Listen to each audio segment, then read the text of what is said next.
Assalamualaikum warahmatullahi wabarakatuh. Perkenalkan, kami dari kelompok 10 akan mempresentasikan hasil kerja kelompok kami. Namun sebelumnya, izinkan saya untuk memperkenalkan anggota dari kelompok kami, yaitu 1. Arla Maulia Putri, 2. Nelty Desenasa Bahtiar. Kami akan mempresentasikan hasil kerja kelompok kami yang berjudul Pendidikan Anti Korupsi.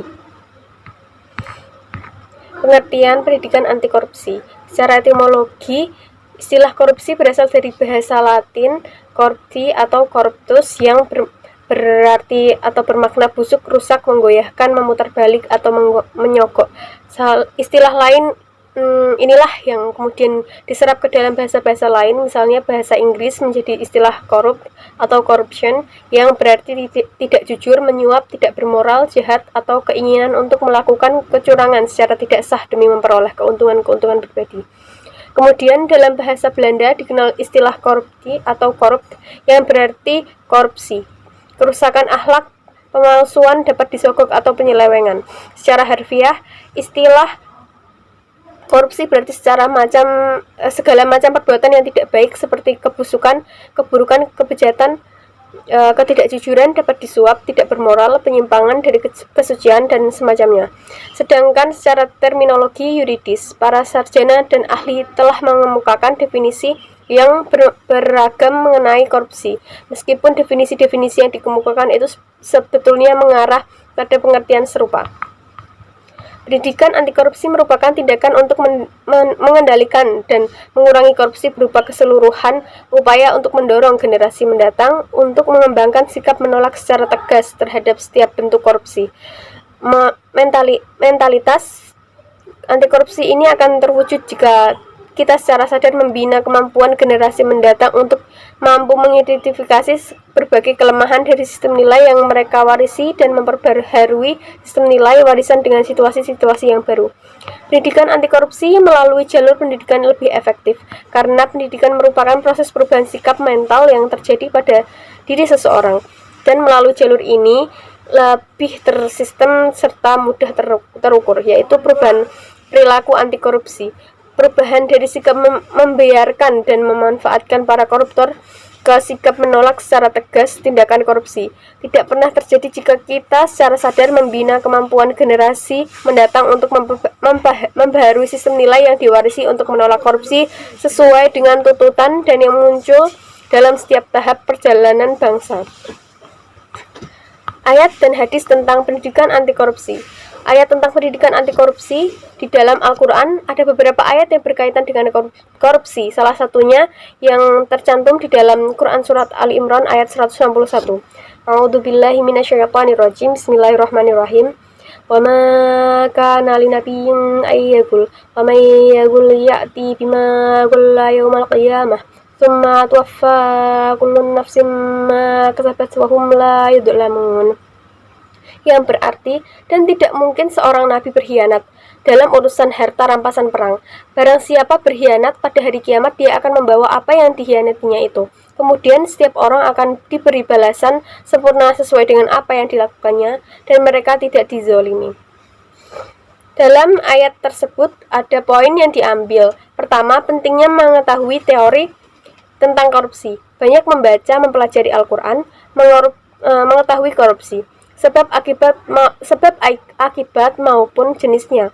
Kedua, menanamkan kejujuran dan keadilan, tidak menggunakan kekuasaan untuk korupsi. Ketiga, pembentukan karakter anti korupsi, segala usaha menjaga diri agar tidak terjerumus dalam korupsi atau tazkiyah. Keempat, keseimbangan antara balasan dan perbuatan merupakan aturan ilahi.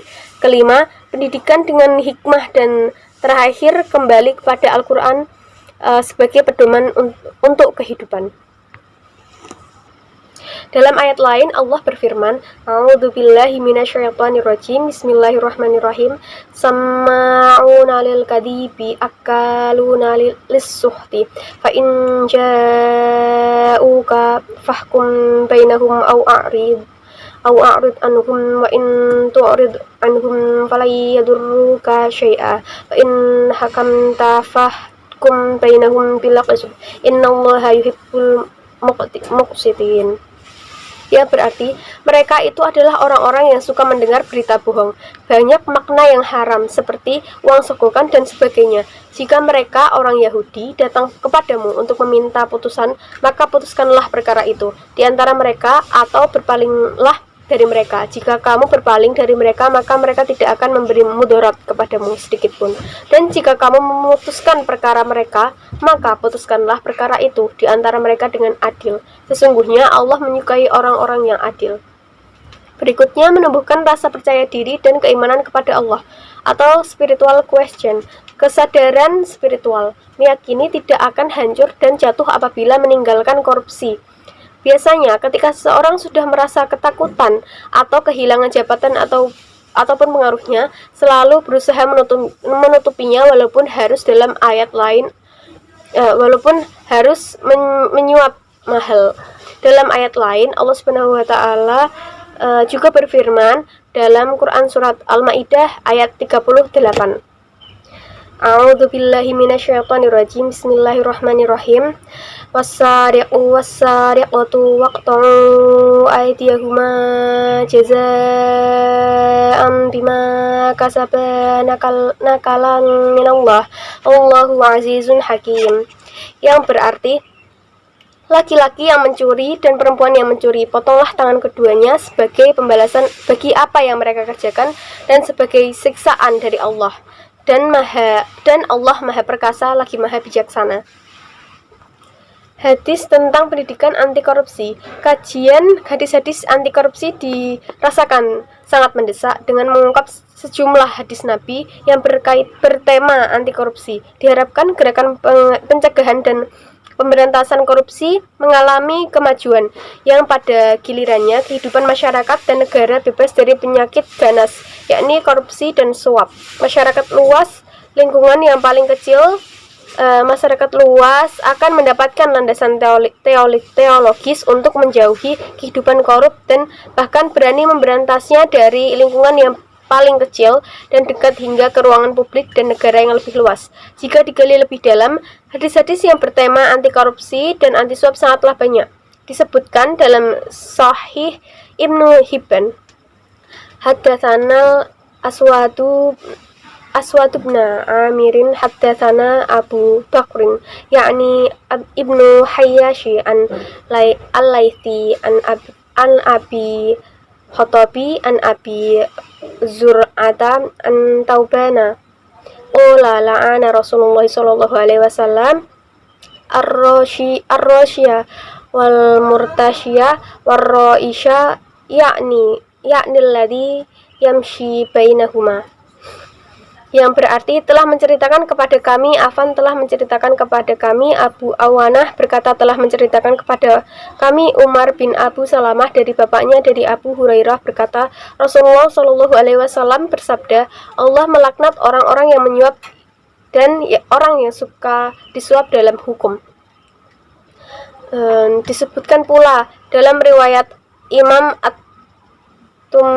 At-Tirmidzi, haddatsana Ahmad bin Yunus haddatsana ibnu Abi Dhi'bin an al-Harithi ibnu Abdirrahmani an Abi Salamata an Abdillahi ibnu Amrin qala la'ana Rasulullah sallallahu alaihi wasallam ar-rashiya wal murtashi.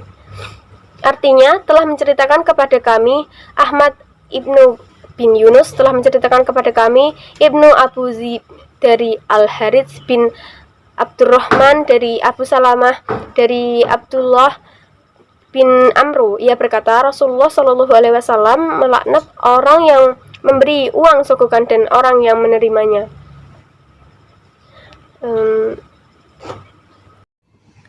Baik, selanjutnya saya akan membacakan materi tentang term risiwah dan gulul. Yang pertama yaitu term risiwah.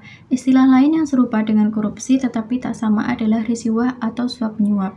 Jika gulul dilakukan oleh satu pihak yang aktif, risiwah dilakukan oleh dua pihak yang sama-sama aktif dan sama-sama berkepentingan. Si penyuap berkepentingan mendapatkan sesuatu keuntungan yang lebih besar atau terhindar dari suatu belitan hukum. Sedangkan si penerima suap berkepentingan mendapatkan imbalan baik materi maupun non-materi dengan cara yang tidak sah. menyalahgunakan wewenang atau amanah jabatan, dan melanggar hukum. Rasiwah atau rusiwah adalah suap menyuap untuk mempengaruhi sebuah keputusan agar menguntungkan pihak tertentu dan sebaliknya merugikan pihak lain. Al-Jurjani mendefinisikan risiwah sebagai mayaktali ibatali bakin awli khakhi batilin, apa saja yang diberikan untuk membatalkan yang benar dan membenarkan yang batal.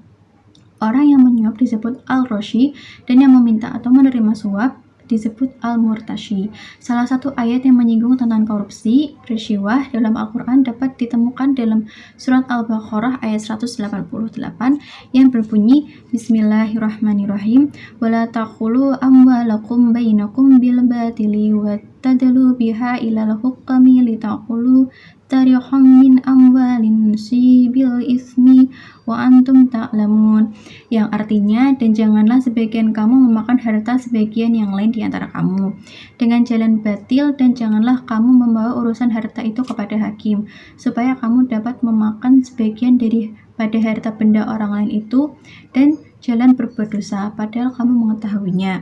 Quran Surat Al-Baqarah ayat 188. Selanjutnya yaitu term gulul.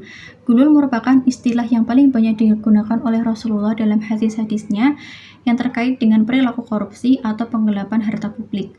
Gulul adalah isim masdar dari kata gholat yawulu gholan wa gulun, artinya aqdu al-syai' wastassabu fi matahi, mengambil sesuatu dan menyembunyikannya dalam hartanya. Ibnu Hajar al-Asqali mendefinisikan gulul dengan mayaqadzu min al-ghanimati kafayatan qabla ikhmatika, apa saja yang diambil dari barang rampasan perang secara sembunyi-sembunyi sebelum pembagian. Dan ada juga pendapat yang hampir sama bahwa gulul dimaknai aqdzu al-syai' wa tassabu fi mataibi, pengkhianatan dalam hal harta rampasan perang. Semula gulul merupakan istilah khusus bagi penggelapan harta rampasan perang sebelum dibagikan secara transparan.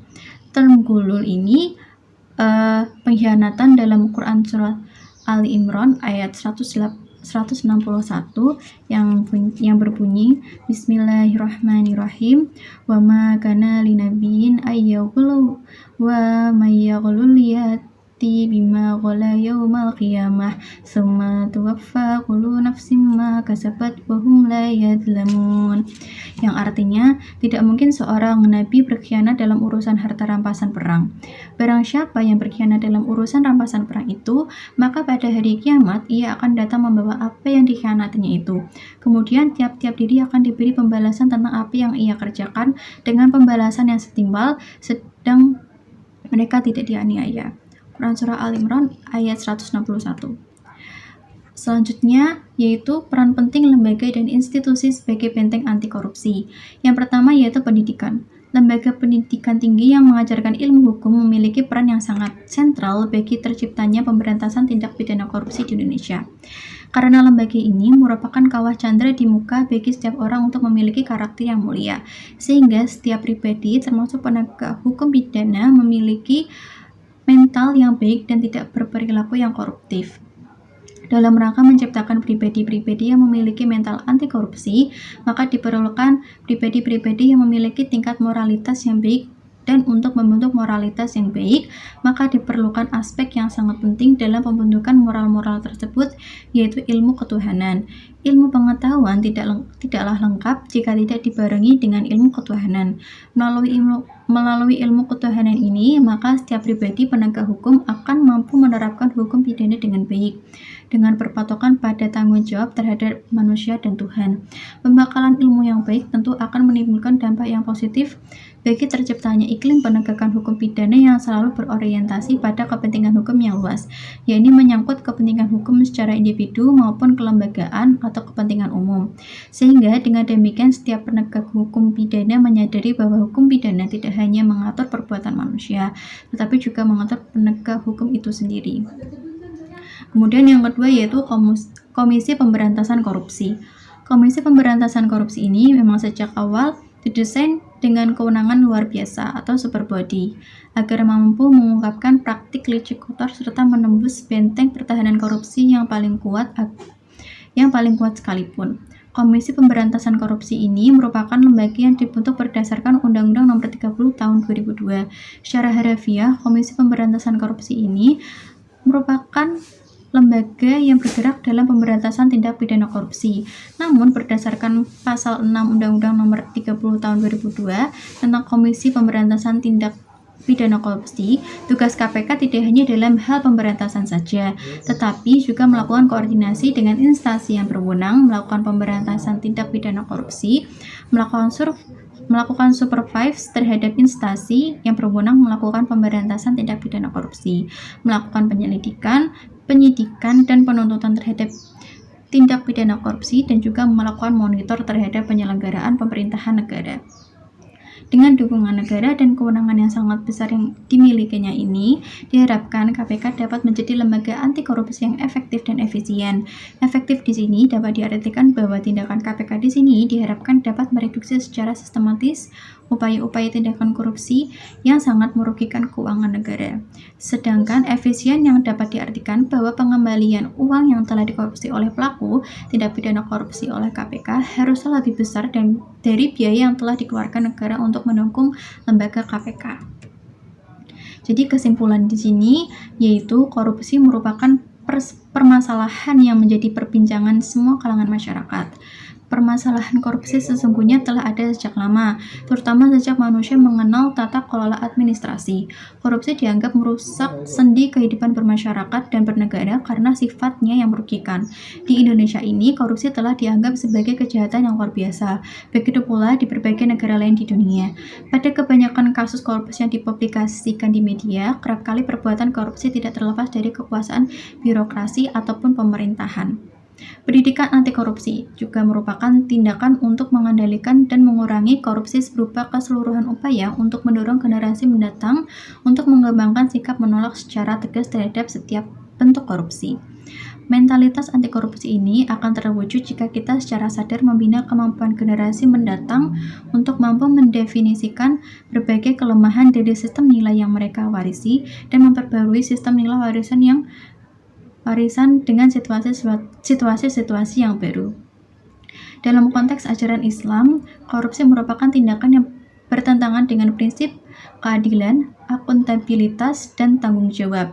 Korupsi dengan segala dampak negatifnya telah menimbulkan berbagai distorsi terhadap kehidupan negara masyarakat.